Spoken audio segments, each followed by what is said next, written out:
Just to be honest, I didn't even know this existed at all when I started at the infusion center. And I happened to see a flyer somewhere, somehow, I don't know, I saw a little piece of paper. I'm like, oh, there's a certification for infusion nurses. One of the jobs I had even required the CRNI for the infectious disease doctors in San Antonio.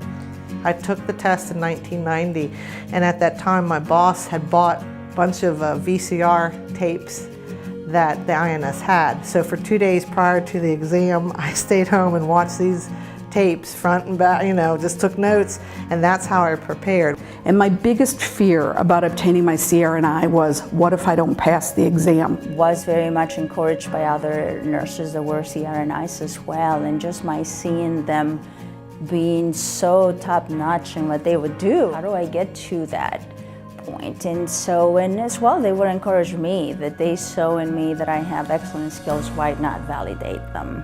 It has opened up more than a couple of doors, all professional. Have had an opportunity to become a nursing school instructor in the area of IV access, vascular access, in correlation with doing a clinical program for a local college in Louisville. The last time I changed jobs was about 8 years ago. When I made the job change, I was just getting started on my master's degree.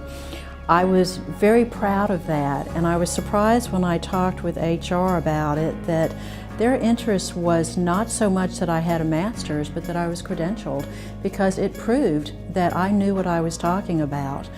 I encourage everyone to put that acknowledgement right out there on your name tag, that people recognize just what your knowledge base is, and I think that credential really shows it. It's a hard exam, don't get me wrong. It needs to be difficult though, because they're trying to make sure that we're knowledgeable, because we're kind of like the cream of the crop in the infusion world, and they want to test our knowledge.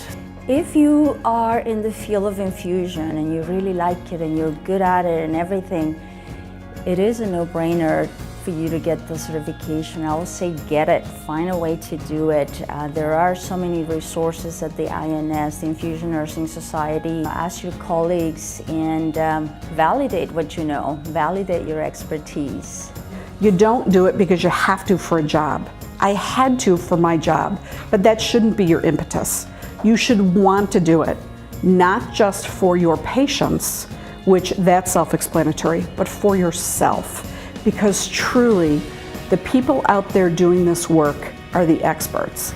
Obtaining and maintaining your CRNI is really the way to show that to your employer, your patients, your colleagues, that you really are the resource person, you really are the expert. The biggest thing, the biggest payoff for what we do, we save patients' lives one vein at a time.